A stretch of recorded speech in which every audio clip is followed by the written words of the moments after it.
I am Jacob Gabel. And I am Jacob Wurtz. And this is the Untapped Podcast. Let's go, dude. We are back. 2 weeks off. Bro. That was a long 2 weeks. That was too long of 2 weeks, as was referenced by our start of our episode here. Right. Oh, my gosh. Oh, man. It took us about 20 minutes to get going on this episode. And that's like a low-end ballpark there, too. Right. Yeah, we had to get all the, jitters? Is that what you would call it? Yeah, the kept up energy, I guess. That's probably the best way to say it. Much better way to say it. Oh my gosh, yeah, dude. That was bad. Dude, yeah, and like we've talked about this in the past too, but 2 weeks apart, it's supposed to feel like a short time, right? Like 2 weeks apart, it's not supposed to be that bad, of course. But in reality, like, because of the fact that of what we do together and whatnot with the business, like it's just hammer on, keep hammering, et cetera, campaign shout out. Right. But like that's what we do. And so for us it's so weird to be off that. Granted, we had a reasoning behind it because one, traveling, and because Will's episode, we wanted to grow as much as possible. So, and it's blown up. So, guys, thank you for the love on that episode. That conversation with Will was fantastic. So much fun, fantastic. Will is just a great dude. And if you guys can, definitely support him whenever possible. But if this is your first time listening to the Untapped Podcast, first of all, welcome. We are glad to have you with us here, and thank you for choosing us. We actually have 5 different formats of our show. So first, we have EXFit episodes. You get 2 certified personal trainers here in the 2 Jacobs. And in the EXFit episodes, we go over everything to do with fitness, the gym, workouts, diet, nutrition. Next, we have EXMind. EXMind is actually what we have today. And in these episodes, we cover everything to do with mindset and the mental side of things. We talk a lot about our anecdotal experiences in that realm, how we've overcome certain things, and any suggestions we can give to you guys. Next, we have EX Gentlemen. These episodes are awesome. These are all for the guys, but we've actually had a lot of really good responses from females that have listened, and a lot of support from females on these episodes. So don't feel discouraged, females, for listening exactly. to those. No. Actually, I love hearing it from that side. I really do. But anyway, guys, EX Gentlemen episodes encompass everything to do with masculinity, building up strong men. We have a large percentage of our listeners are in high school and below, and we are really targeting that audience with these messages. Just trying to help these guys become strong young males and being a strong male presence for them and for those around them. Absolutely. Final 2 formats, guys. We got our EX Current format. EX Current, all that is present-day articles, stuff that's going on in our world. We know that our world's kind of crazy. We hear about it a lot these days. Also, how the past can connect to our present day. That is also a common topic we talk about in those episodes. And we like to call it BS because, I said, there's a lot of BS going on right now, and we think it's important to do so. Final format is our EX Guest format. That is what we just had with Will Bates, Mr. Will Be Inspired. That was basically just an interview. He's someone that brings value. He is also somewhat of a fitness professional in some ways, just being a bodybuilder and whatnot. And former trainer. Of course. Right. So anybody that brings you value, we're going to sit down, we're going to interview. You've probably seen that in a lot of podcasts. Those are a lot of fun. We love sitting down and talking to other people, getting another voice along this podcast. Absolutely. Guys, and our final little thing to introduce is our wonderful producer, my brother, Mitchell Gabel. What's up, fellas? Beautiful. So, what's going on, guys?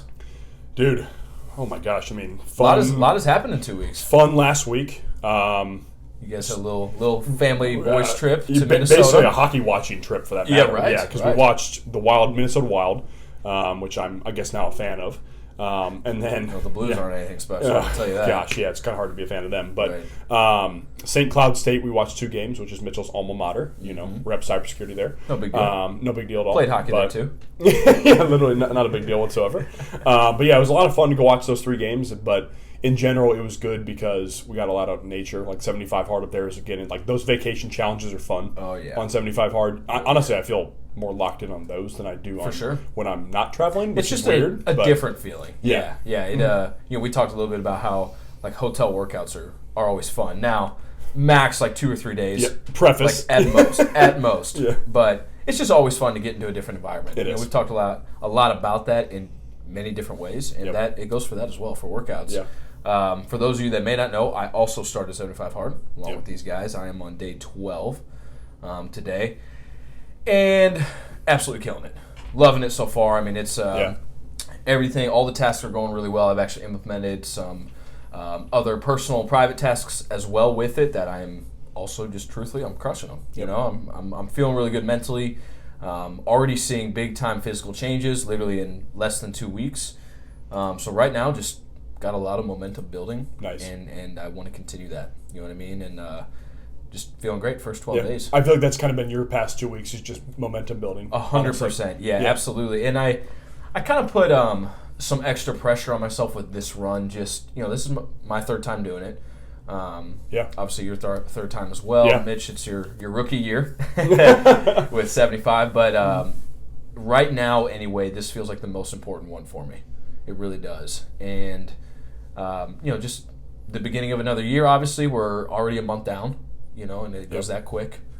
But for a lot of different reasons, this one feels like the most important one yet for me. Mm-hmm. And the way it's going so far is just has me so excited. Which is a testament to you adding on stuff to it as well. Sure, personal absolutely. Private things. Like that's, guys, you'll probably hear us talk about, adding stuff on to 75 Hard, but I think that's a good testament to maturing in the program as well. Oh, for sure. Because if once you start adding stuff to it, that means you're really starting to take it seriously. Because it's like, okay, like I want this extra challenge because I know this program is showing me what I can add to the actual 75 days. Absolutely. And not to go on too long before we get into our topic here, but I 100% agree. When you add in things, it's because you also know that they're going to make you better. And that's the whole point of this program, is to make you mentally tougher, mentally stronger, mentally better. And also, obviously the physical stuff comes with it. Oh, but without a doubt. Andy's talked so much about it that's not what it's about. And the things I have implemented have nothing to do with physicality. Nothing. Yep. All really mental things and just like check-in things, stuff for myself and whatnot. And, I think when you can implement new things that are going to make you better and it, like you just said, like it just shows maturity with the program and just in life too. You know what I mean? But anyway, guys, like I said earlier, today we have EXMind for Season 2, Episode 27, coming up on 30 episodes. We got some which is things in the works for pretty exciting. Our next Mr. guest, 3. also here in a few weeks. Big name, we're not going to announce it yet, not tonight. You guys will have to wait, but very excited for that one as well. Put it lightly. Yeah. Good friend of ours, and you guys are going to absolutely love it. But anyway, tonight we have an EXMind episode, okay? And the whole premise that we want this episode to be about is we are all imperfect. We are all imperfect, okay? And what does that mean? So the reason I want to talk about this, because I brought this up to you, Gabel, I wanted to talk about this topic because I work with, maybe this is your first time listening, but those of you that's not, you've heard me talk about the clientele that I work with, mostly being high school. Yep. Okay, a lot of our clients are high school, primarily baseball players, the kids that we train and whatnot. But all the time we have kids come over from hitting or pitching lessons, and then they work out afterwards. So they come see us after those lessons. And so many of the kids will come over in a sour mood, And I'm an energetic guy, like I'm an upbeat guy, especially in that setting, and I love what I do.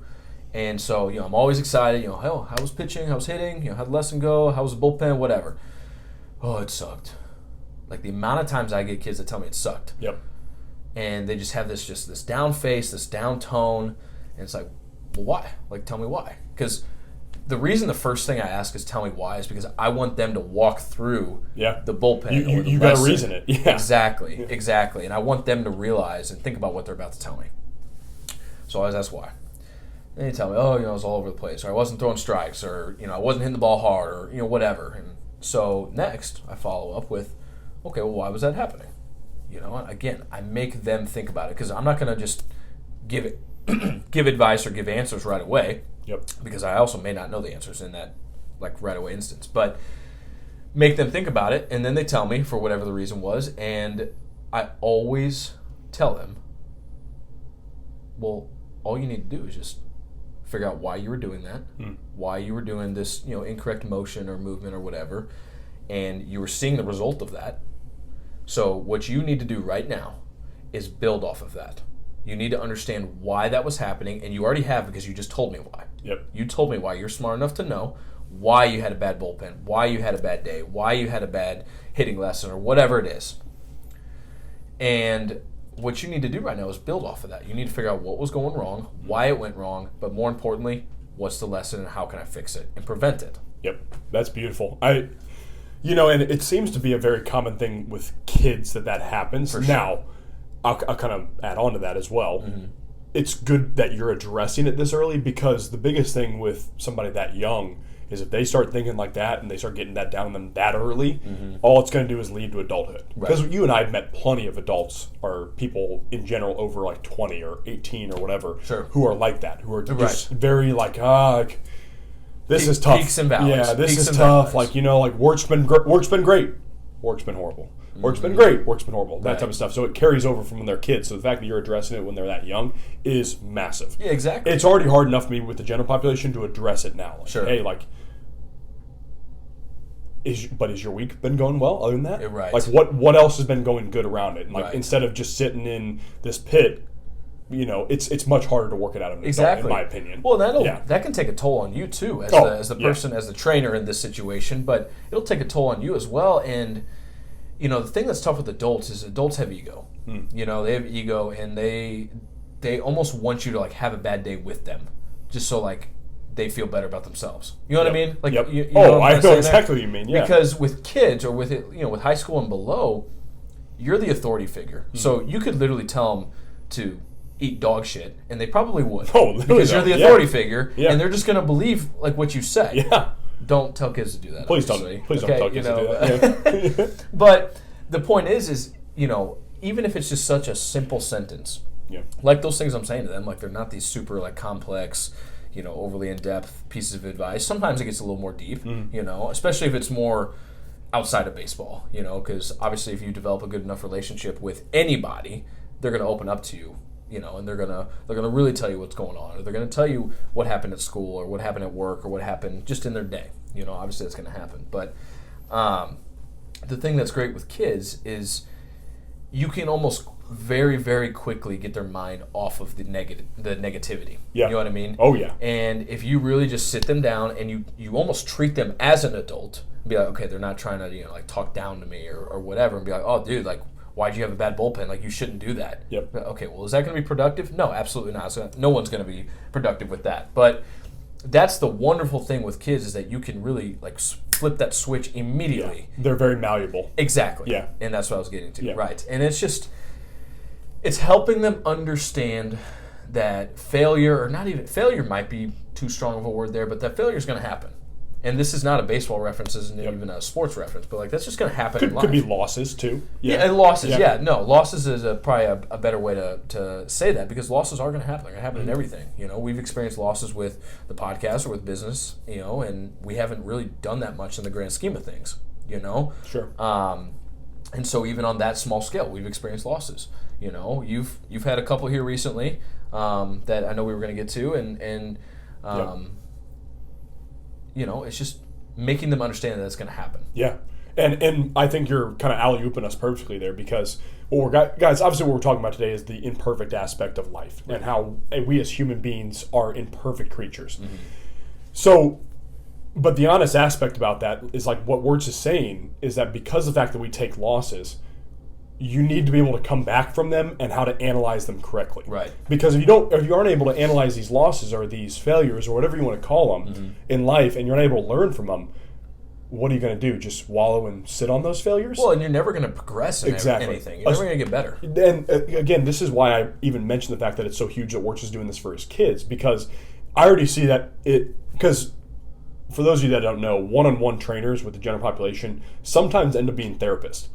Oh, for sure. In a funny way. Yeah, absolutely. And because like I'll just kind of let them talk about whatever's going on in their life and whatnot. Right. But so I see it when it's like a rabbit hole. It's like a rabbit hole for them. They just keep crawling down it when they start getting into a negative rut and whatnot. Yeah. And I'm like, let's look at this other thing that has shown how you can even overcome all the difficulties in your life and all the difficulties you faced. Right. And you have these friends over here. You might have lost this friend and whatnot, but how many good memories did he just leave you? That type of stuff. Right. Like that's a good example of what, because of course everybody loses somebody, and the beauty of it, one of my clients actually, he's very positive about it. He was like, this man, I mean, there was probably 500 people that this guy like genuinely deeply touched. That like had just passed of his friend, and like so he was looking at that. He was talking about all the positive things that came along with that, and how much of a benefit this guy was to the world. Instead of just being like, yeah, he passed away, and getting really drugged down by that, because loss is a hard thing. Well, especially human loss. A really hard thing. Absolutely. And he was taking a really positive approach with it, which to me tells me that, like, when he was younger, he right away was taught how to deal with that type of stuff. Right. And it's so hard because, I mean, I remember when we lost my grandma, my mom's mom, back in 2010. And it was like the first time I ever cried of anybody passing away and going to a funeral and whatnot. And from then on, like, all my mom focused on was the positives that she brought to our life, how good she was to us. We got to see her weekly at minimum. And, you know, the trips we took with her, all this stuff, and how awesome a woman she was. And I clearly remember that. And that's kind of how I think of it if I lose somebody close to me. And again, it's not just an easy thing to follow, but that's a good example. But that's like the human loss, the harshest version of it. So if you can know, hey, like, okay, maybe my pitches aren't great today, compared to human loss, like, that's, you got to give yourself perspective at some point in time there too. Absolutely, and you know, obviously this applies more than baseball and losing people in your life, 100%. Yeah. But yeah, no, there's no doubt, especially when someone dies. I think if you're truly going to honor that person's memory, and this is a little bit off the track of our actual topic, but if you are going to actually honor that person, like, you can't just wallow in it and not think about the positive things that person brought to the world, because that's doing a dishonor to them. Yep. You know what I mean? But, you know, addressing, so when you take a loss in life, or you take a loss in you know, in a sport or in the gym, or maybe progress with your body isn't going the way you want to go, and stuff like that, like, you have to be upfront with yourself. It's the first thing you have to do. You have to look in the mirror, and you have to be able to look at yourself and have a actual conversation with yourself. What went wrong here? Why did this happen? You know, why did I get this outcome? Okay, and you basically just have to do like an after action report, as they say in the military, on what happened. You know, and evaluate how it can be better and how it can teach you something. Yeah, it can be a lesson for you. Absolutely. Well, that's the only way that, if you want to grow, that's the only way it can be seen. If you don't look at it that way, I mean, you're really going to be deeply in the shit at that point in time. Well, right. You're going to be sitting in it at that point in time. And that just tells you that you're just a stubborn person. You're not willing to be malleable. Right. And take the positives and the growth from those certain, you know, failures, losses, whatever. Right. 100%. Right. You know, and guys, what we're even talking about when it comes to addressing issues is, like, and how we've dealt with, you know, past ones, like, either recently or, like, you know, years behind us, and et cetera, when it comes to business and all that stuff.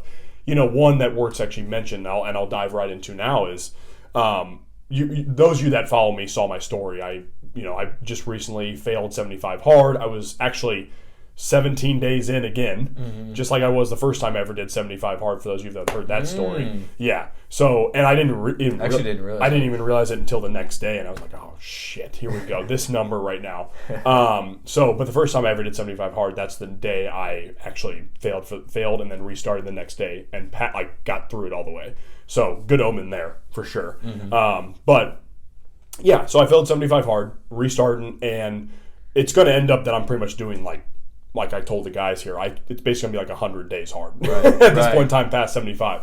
You know, and in reality, guys, of any of the 75 hard runs I've done, these past now 20 to 25 days have all been probably the worst headspace I've ever had at the start or during 75 hard at all. Just because I've been extremely hard on myself when it comes to, you know, how much money am I making? What avenues can I take to make more money? Like this and that. What avenues can I do to push EX and UT more and whatnot? And all this extra stuff. So I'm compiling all this stuff on top of my head, when in reality, like, it might be like a failure that, okay, maybe I didn't go all the way through college. I could look at that as a failure or something like that. And sometimes I still do, even though I'm like, in reality, I don't even know if college was really for me. Right. But so I've caught myself in this end over end beating myself up for the last 20 to 25 days, and it's put me in a really rough headspace. And that's part of the reason now that I did fail on, what's it called? Was it Thursday I failed? Yes. Yeah, I guess it was Thursday. Yeah, Thursday I failed. Thursday I failed, and then I restarted today. Now we're recording on Friday. But yeah, and I just wanted to address that because, you know, I mean, Wurtz even sent me a message like, well, You got to hop right back on. Right. And it's like, that's kind of the mindset, guys. Like, that's how we addressed it. Like, okay, like, this was going on. Like, you were in your head. Like, I'm with you the same way. Like, that's what you said. You said, I'm in the head. Like, that's Absolutely. my thought process, too, is like, how do we take extrication and untapped off? Right. How do we lift that off the ground and whatnot? Like, that's 90% of my headspace when it comes to that stuff. But what do? We kind of AAR, after action, reported it, went over it. Okay, I'm right back in on this Friday now. Right. Day one. Cool. Good to go. So, guys, like, that's what it comes down to is that, again, the after action report's a great way to put it. Actually, I love that Jock like always talked about that stuff. But yeah, guys, it's all about analyzing and addressing, because no matter what, you're going to have failures. You're going to have rough headspace in your life. You're going to have rough losses in your life. You're going to have, maybe you're not liking your job as much as you want to. You might get laid off from your job. You might have something going on with a family member that you're arguing with them in the wrong way. You aren't getting along with them, etc. You have to step back and address those issues, because if you just sit there and kind of like, oh, like, poor me, this is hurting. That's what I was basically letting myself do for the 20 to 25 days. That did nothing to push me forward that 20 to 25 days at all. I didn't make any forward progress at all. So take it from me when I say that just sitting in that headspace isn't going to do anything. Right. So this is really interesting. A lot of you probably know by now, but I've been a part of working with Matt Adams all off season or all winter here down at our facility. And just yesterday, again, we're recording on Friday, the 3rd. Just yesterday, I had a conversation with him because he was supposed to go to spring training like a week and a half ago, but anyway, that changed. And we were standing there talking, and I was like, how we been feeling? Like, it's been like a week off for you. How's the body feeling? How's the mind feeling? He's like, I'm feeling really, really good. He goes, except one day. I was like, what's going on? Talk to me. And he said this past Tuesday was just a really, really rough day. Really, really rough day for me mentally, and I didn't push too much because I didn't. It maybe wasn't my spot to be in and whatnot. But he opened up a little bit and he kind of told me about what was going on that particular day, and the overall idea was just that he just mentally wasn't there that day and was just having a really bad day, and he said his wife approached him and she knew right away. And this was really interesting. And this is a testament to her, honestly, for their relationship. I was going to say, and just knowing how to handle your spouse, basically. But Matt was sitting here taking an L of a day. He just was, is the way he explained it to me. And she knew right away, and she was like, what's going on? And he told her, and she was like, let's go get a workout in. Right away. He goes, that was the first thing she said. Nice. And then the day got better. Immediately, he goes, dude, as soon as we got done with the workout, like, the bad day was done. Like, the day was great after that. So then this stemmed a conversation between him and I. And I told him, I was like, dude, what's so huge, and again, this is, that's great that she knows how to handle you in your guys' relationship. And I think that's great for you. That's awesome that you guys have that. Now, had she walked up and was like, oh, like, it'll be okay. Like, let's lay on the couch all day. Let's put a movie in. I'll make some popcorn. Like, let's just have a chill day in. Let's relax. Like, you'll be okay tomorrow. It'll be better. No. Had she done that, or had he done that, I told him, I was like, everything would have spiraled. It all would have spiraled, and you would have continued to take L on L on L. And your bad day turns into a bad week. Your bad week turns into a bad month. Your bad month turns into a lost year. And so it was this really interesting conversation that him and I had. And I think it goes right into what you were just talking about. For 25 days, you weren't in a great headspace, and it sounds like you were letting things spiral and spiral and spiral and just stack and stack and stack without doing anything about it. You know what I mean? Yep. And sure, you were on 75 and you were getting your tasks done, and you were writing and stuff like that. Hopefully that's okay to say. Oh yeah. That's one of my other tasks that I've added in as well as writing. And if you guys aren't writing to yourself, or not even to yourself necessarily, but if you're not writing at the end of the day, like, I highly suggest it. Or thank you, Mark Joe. Exactly, 100%. That is not you can't take credit for that. Mark Anthony Joe, dude's the man. Omen Coffee. Such good coffee. But, no, but you were saying spiraling about it. Yes. You were letting all these things spiral and stack, and if you just continue to do that, before you know it, like, you fail the program. Yep. Again. And what you've done right away is you started back up, and you and I had a quick conversation, kind of a real conversation yesterday too, over text. And not that we were like getting snippy with each other or anything like that, but I sent you a very like heartfelt, real message when I saw your story, and I kind of told you, like, all right, like, this is third time, like, let's get after it. Yep. You know what I mean? And so that's also a testament to our relationship, too, that, you know, I can say something like that to you and you're going to take it. You know what I mean? You're going to take it and you're going to take the advice and you're going to not see it as, like, me coming at you, you know? And that's also very important, you know? It's pretty special, just like you can for me and you have done for me. Yep. But the fact that you're able to recognize and then immediately do something about it and immediately look at yourself and be like, okay, what is the issue? And here you are sitting about talking about it, you know, talking about what was going on for that 25 days. You've immediately done something about it by restarting. And you know, the three of us in this room, everybody listening, like, we all know, like, it's not going to happen again, you know? And that's what this is. You recognize the imperfection of your headspace there in those 25 days, and you're immediately fixing it. You're immediately doing something about it, and you're immediately finding a way to prevent that from happening again. Yep. And that's just a testament to having that mental strength and fortitude to be able to do something like that. Yeah. You know, because there's a lot of people that couldn't do that. Oh, it's beautiful. And I honestly wanted to say real quick about about Matt Adams' wife. First of all, I think for any high-performing person, I think what she did for him is what should be done as a friend or a spouse in that scenario. I think in both scenarios, it should be one or the other, whether it's a high-performing man or woman in this case. Mm-hmm. Honestly, I know, especially on the male end, I know for sure if my wife did that, that's exactly what I'd want. 100%. I don't want to be just sitting down eating Ben and Jerry's for the day on the couch or whatnot. I don't give a shit about eating ice cream. Like every time I eat ice cream anymore, I get sick. So like that's literally like my mindset about that anymore. But any high-performing person, they're going to want something like that. They're going to want a friend that'll tell them the real shit right off the bat after those 25 days of an absolute shit show. And they're going to want the spouse that'll tell them the real stuff and then go right back into a workout after. Right. I wanted to like real quick touch on that because absolutely. Like that is massively important. If you're a friend of somebody who's struggling with something, you're a spouse of somebody who's struggling with something, that is an action step is what you should take if they're a high-performing person. And the point is like don't be scared to get real with people either. Yeah. You know what I mean? I guess some people can't handle that as well, though. No, I know. That's one thing I guess we should caveat. Absolutely. There's going to be some people that can't handle it. Right. So you got at the same time you got to know your friend or your spouse too.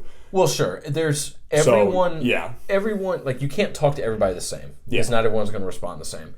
That's especially important with, like, in a training sense. Like, you can't talk to every single one of your clients the same way. Just like I can't talk to every single one of ours.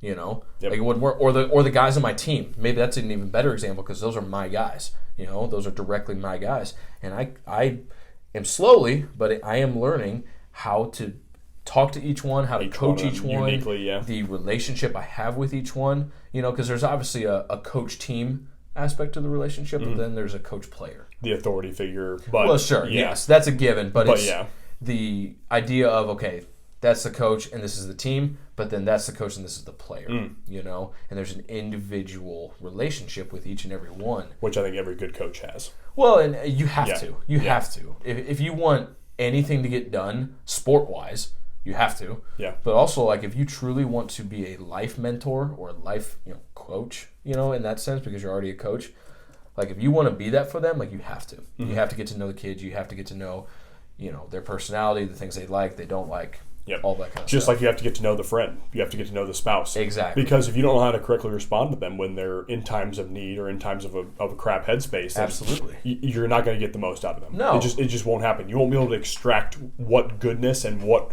real drive they have at that point in time because you won't address it right. Right.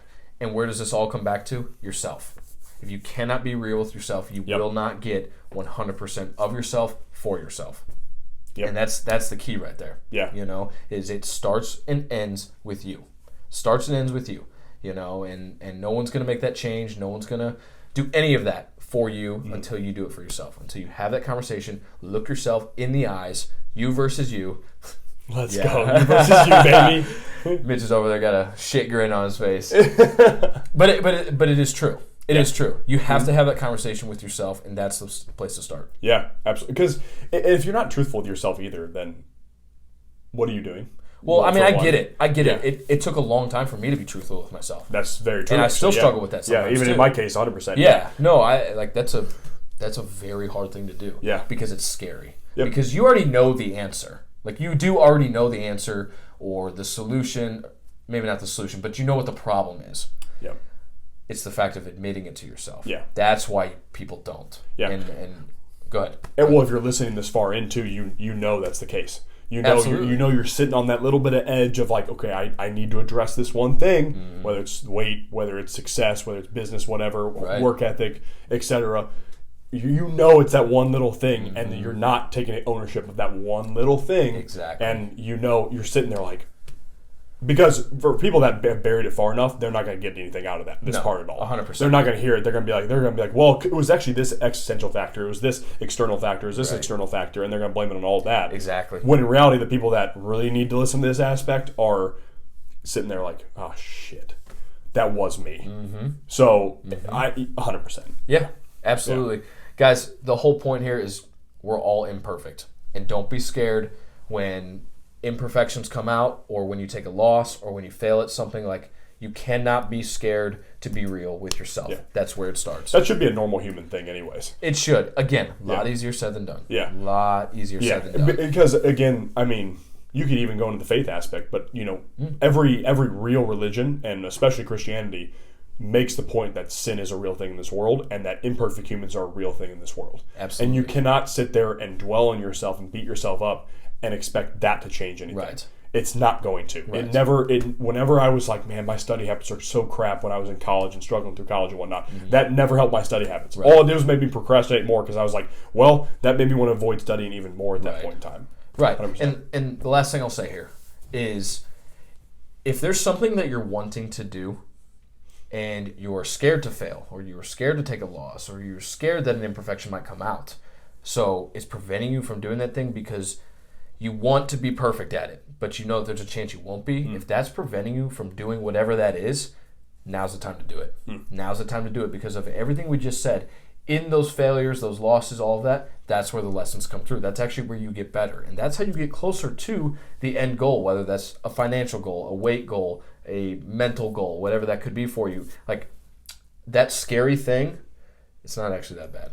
It's not actually that bad. Yeah. Everything is... As evidenced by this stuff for us. Yeah, right. Yeah. You know, and everything is a lot scarier in our own minds, because we play it up so much more, you know, talking to the girl, or starting a business, or, you know, jumping off a 35-foot cliff. You know, you got me to do that at the lake. That's one of the scariest things I've ever done. To free fall like that. Yep. Yeah, and to Mitch and I, it's just like a normal thing. But in reality, like, everybody's going to have a different thing they're afraid of. I mean, like talking to the girl, I still can't do that. I'm still terrified. Well, it helps that you're 6'4", jacked, and good looking. So.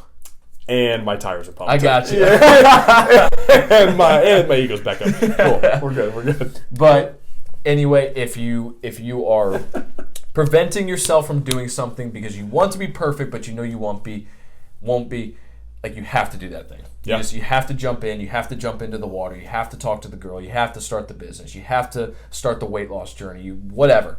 You have to do all of it, because that's how you grow. That's how you get better. And what if it works out? What if it just works out? Yep. You know what I mean? Beautiful. Anyway, guys, Mitch now is going to hit us with a Q&A that is submitted by one of the listeners. Looks like he's got something to say first. I think you guys see these questions or something, because you're pretty much already addressing it. It's ridiculous. Yeah. It happens every time. Well, real talk, we don't. For those of you that are listening or watching, like, real talk, we do not see them. Yeah, that's what I'm saying. It's freaky. So the question is, how to develop the skill of moving on. So whether that be in relationships, emotions, you know, it could be work related, and how to kind of transition or pivot out of whatever, any manner of things. How do you move on or pivot from that? Yeah. Oh man, we already addressed at least a little bit of it, of course, as Mitch said, but this is tough. Yeah. I mean, in reality, the skill of moving on, because moving on sounds so morbid when you first hear it. It sounds just dark. Honestly, the best way I've found is, especially as just a dude who strives for success and whatnot, I found that when it comes to relationships, when it comes to passings of, you know, people close to me or whatnot, when it comes to problems with work and whatnot, is just to put myself into something that is very beneficial for me, physically especially. Physically comes to mind all the time, but also mentally. Like, that's originally where the actually, like, writing in my own notebook came from, and like actually taking that from Mark, because I'm like, I need to, like, mentally get this out to myself and write it down on paper, but at the same time be doing 75 hard and be dialed in that way as well. Right. And that's what I really recommend, and that's like super basic advice. It probably comes off as first, like put yourself through something like difficult that is obviously going to forge you into a really good person and keep you at a good mental state. Because I really think for me, just sitting there and wallowing has never worked once in my life. Never. And I don't know any, especially any guy who ever that would ever work in their life. Right. Because anytime we do that, we ended up just sitting on it, and it's like we have the worst life in the world. It makes it worse. And like dudes' minds, we spiral, like because we put a lot of weight on our shoulders. Sure.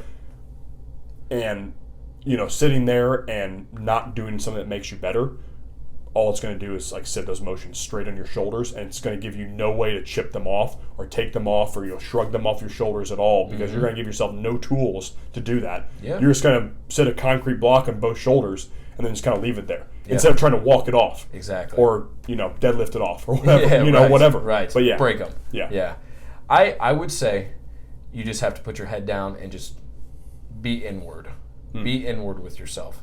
And not even necessarily like what went wrong or what could I have done better, but if you truly need to move on from any situation, just put your head down and be with yourself and find a way to make yourself better in any aspect. Yeah. I mean, literally. And I can't second it enough to put yourself through something physically hard, because I think that's a fantastic way to do that. Whether it's a workout, a ruck, something like 75 hard would be a great way to get through something difficult, or it'll teach you.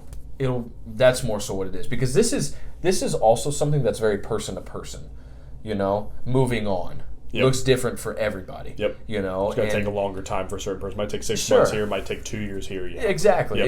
And it's person to person. It's also situation to situation. And so when you go through something like 75, like you learn how you get through hard things, and that's the most powerful thing about something like that. But again, it doesn't necessarily take something that intense. But I think also just having to understand that nothing's really forever. Everything has a timeline on it. Everything has a clock on it. Yep.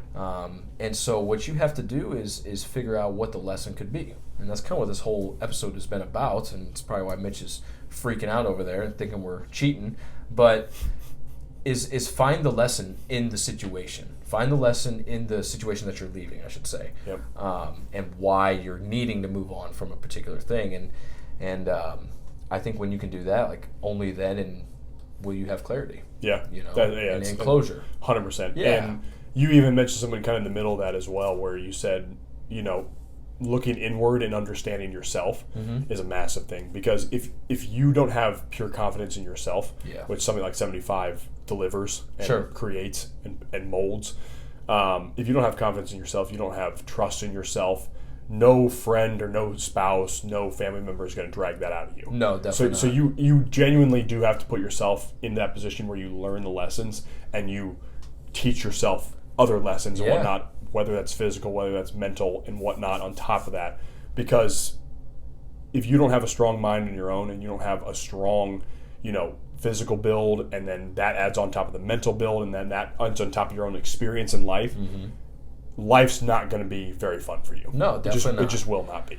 That's something that's so great about the book Extreme Ownership by Jocko. Yeah. Is, and Leif for that matter. So the way they wrote the book, obviously and for those of you that haven't read it, we'll kind of go through how they... We'll paraphrase, yeah. So they start each chapter with a situation that Jocko and Leif, who are both former Navy SEALs, they went through a particular situation, mostly in Ramadi, Iraq, in the SEAL teams, and a particular leadership situation that they had to go through and learn through while at war. Yeah. Okay?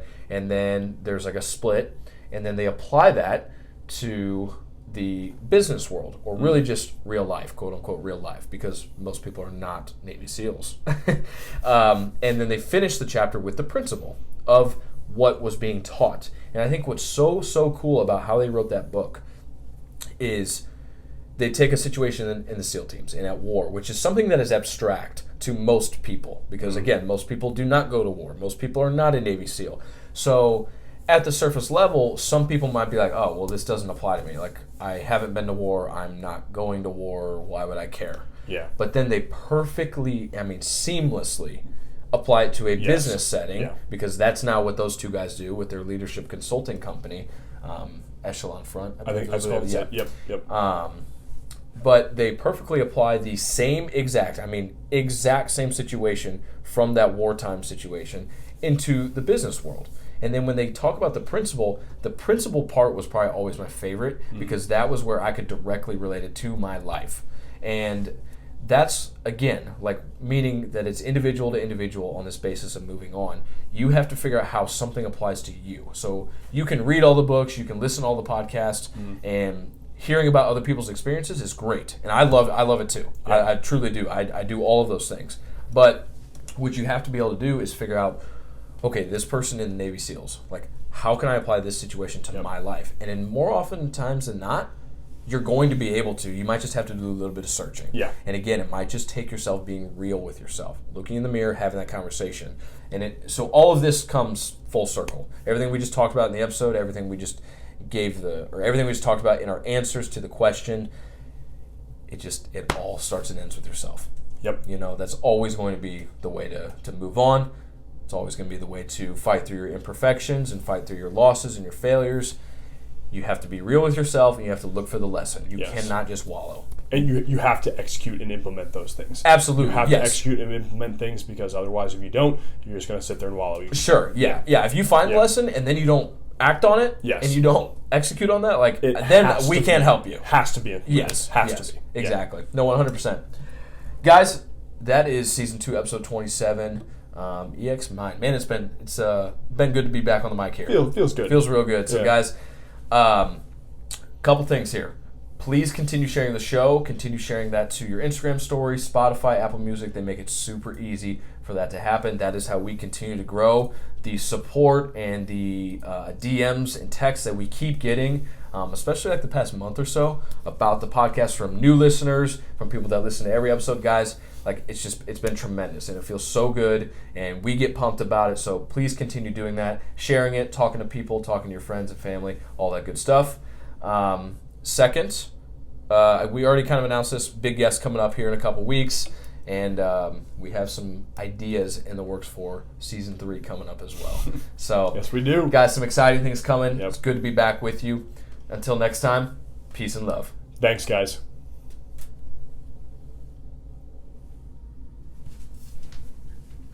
Just held down on that thing.